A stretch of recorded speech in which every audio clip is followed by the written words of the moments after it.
اعوذ باللہ من الشیطان الرجیم بسم اللہ الرحمن الرحیم الحمدللہ رب العالمین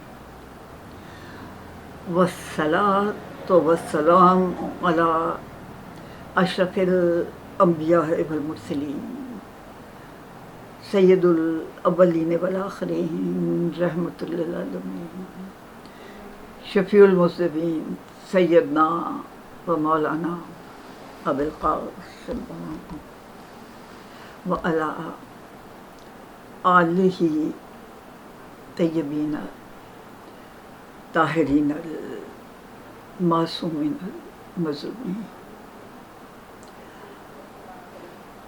امامت اور ملوکیت کے عنوان پر آج چھٹی تقریر اپنے مولا امیر المومنین کی خدمت اقدس میں پیش کر رہی ہوں، اور شروع کروں گی جناب رسالت مآب صلی اللہ علیہ وآلہ وسلم کے مشہور قول سے، علی تمہاری جنگ میری جنگ ہے، علی تمہاری جنگ میری جنگ ہے، اور تمہاری صلح میری صلح ہے۔ گویا اس مختصر سے فقرے میں سرکار ختم مرتبت نے یہ بتا دیا کہ نبوت کا اور امامت کا رشتہ کیا ہے، کہ امام اسی وقت جنگ کرتا ہے جس وقت اللہ اور اس کے رسول کی رضا ہوتی ہے، اور اسی وقت صلح کرتا ہے جب وہ صلح اللہ اور اس کے رسول کی رضا کے مطابق ہو۔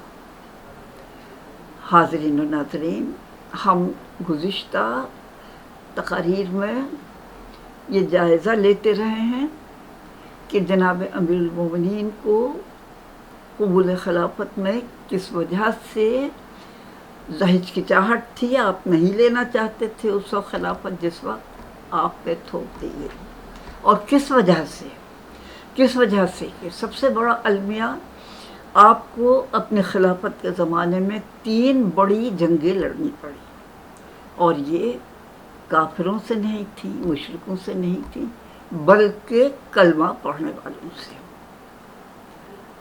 اور پھر اس کے بعد ہم یہ دیکھتے ہیں کہ آپ کے خلاف مکر اور سازش، ہر طرح کے حربے استعمال کیے گئے آپ کی اہمیت کو کم کرنے کے لیے۔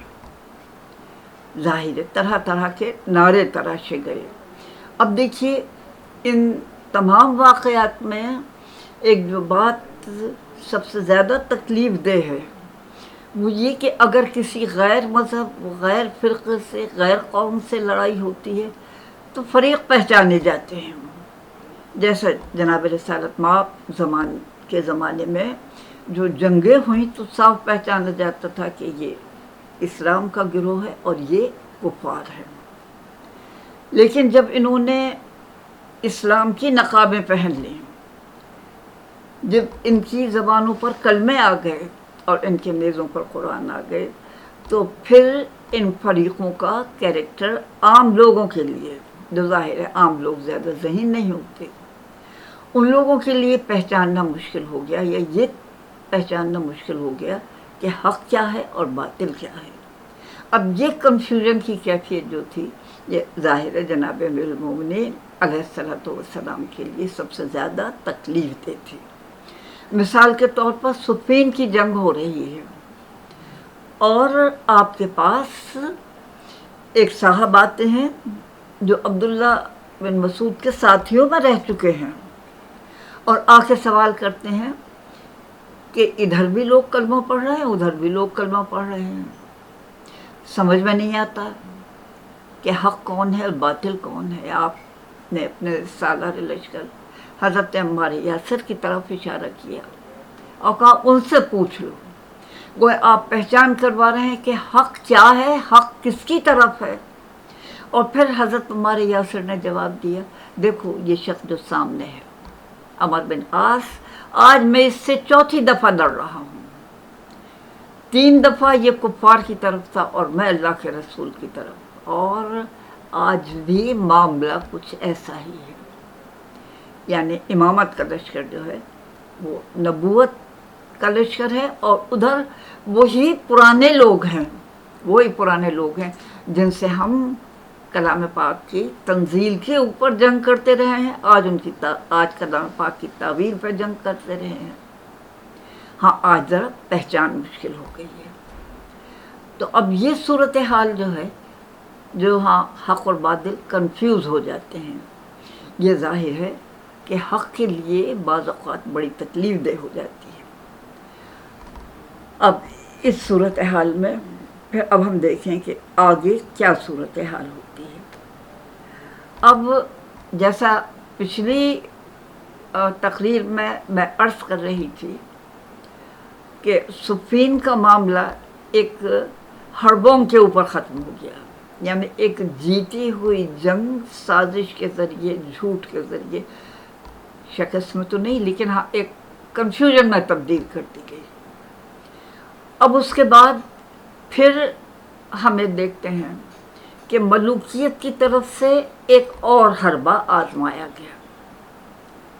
اب معاویہ نے سلطنت شام کی طرف سے جناب امیر کے علاقوں میں چھاپہ مار دستے بھیجنے شروع کیے، جو شبخون مارتے تھے۔ جب جناب امیر کے فوجی نکلتے تھے تو وہ غائب ہو جاتے تھے۔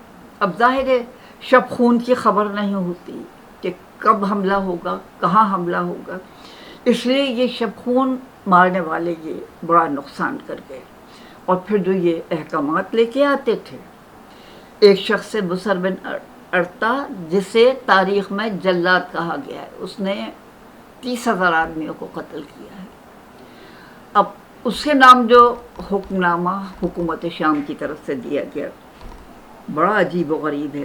اور اب دیکھیے کہ اس میں دین اسلام کی تعلیمات کا تعلق ہی کیا ہے، کہ اب اس میں اس سے کہا جا رہا ہے کہ حجاز کا راستہ اختیار کر کے مدینے ہوتے ہوئے یمن تک پہنچو، اور جب کبھی ایسی بستی سے گزرو جہاں علی کے معتقدین ہوں، انہیں گھیرے میں لے لینا اور انہیں ڈراؤ اور انہیں دھمکاؤ، یہاں تک کہ انہیں یہ یقین ہو جائے کہ اب جان بچنے والی نہیں ہے۔